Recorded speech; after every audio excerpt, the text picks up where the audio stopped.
یہ دیکھیے۔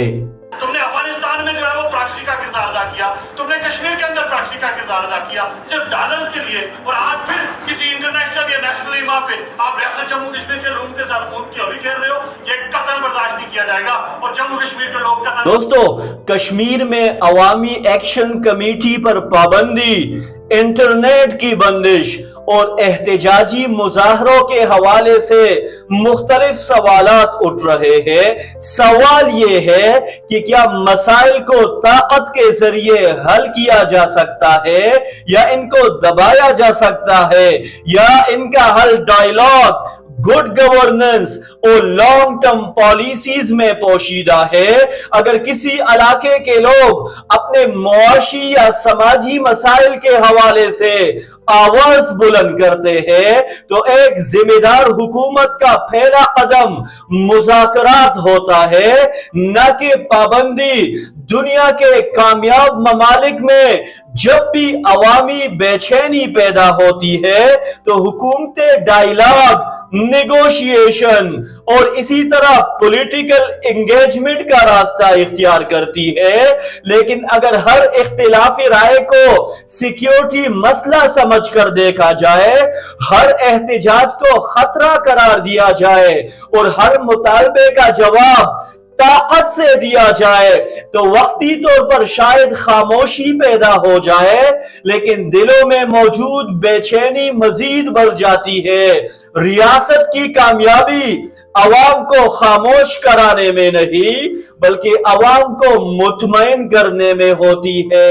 اصل سوال یہ ہے کہ اگر کسی خطے میں مہنگائی، بے روزگاری یا بنیادی سہولیات کے مسائل موجود ہے تو ان کا حل کیا ہے؟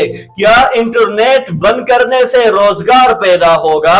کیا پابندیاں لگانے سے لوگوں کی زندگی بہتر ہوگی؟ حقیقت یہ ہے کہ کسی بھی علاقے کی ترقی کا راستہ اکنامک ریفارمز، انویسٹمنٹ اور ڈیولپمنٹ سے گزرتا ہے۔ کشمیر جیسے خوبصورت خطے میں ٹورزم، تجارت اور مقامی صنعتوں کے بے شمار مواقع موجود ہے۔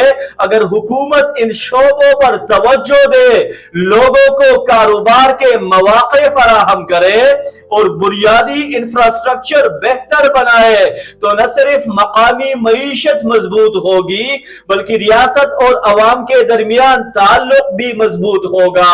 لیکن جب ترقی کے بجائے طاقت کو ترجیح دی جائے تو مسائل حل ہونے کے بجائے مزید پیچیدہ ہو جائیں گے۔ بدقسمتی سے پاکستان میں اکثر یہ تاثر پیدا ہوتا ہے کہ حکومت مسائل حل کرنے کے بجائے وقتی طور پر دبانے کی کوشش کرتی ہے۔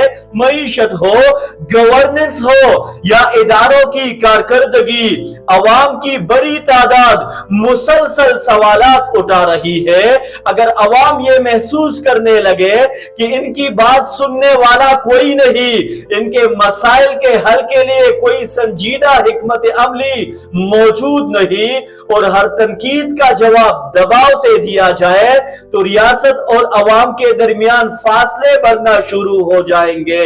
اس صورتحال کا ایک بین الاقوامی پہلو بھی ہے۔ آج کا دور سوشل میڈیا، گلوبل میڈیا اور انٹرنیشنل اوپینین کا دور ہے۔ اگر کسی خطے کے لوگ خود کو نظر انداز محسوس کرے تو وہ اپنی آواز دنیا کے سامنے لے جاتے ہیں۔ بیرون ملک مقیم کشمیری یا دیگر کمیونٹیز جب عالمی فورمز پر اپنے تحفظات پیش کریں گے تو اس کا اثر بین الاقوامی رائے عامہ پر بھی پڑے گا۔ یہی وجہ ہے کہ دانشمند ریاستیں طاقت کے استعمال سے پہلے سیاسی حل تلاش کرتی ہے، کیونکہ دنیا میں ریاستوں کی ساکھ صرف طاقت سے نہیں بلکہ گڈ گورننس، ہیومن رائٹس اور عوامی اعتماد سے بنتی ہے۔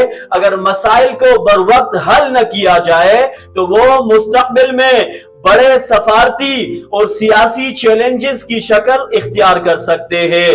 دوستو، تاریخ ہمیں یہ بھی بتاتی ہے کہ مسائل کو بندوق، پابندی یا خاموشی کے ذریعے مستقل طور پر حل نہیں کیا جا سکتا۔ مسائل کا اصل حل انصاف، ترقی، ڈیبیٹ اور عوامی اعتماد سے ہوتا ہے۔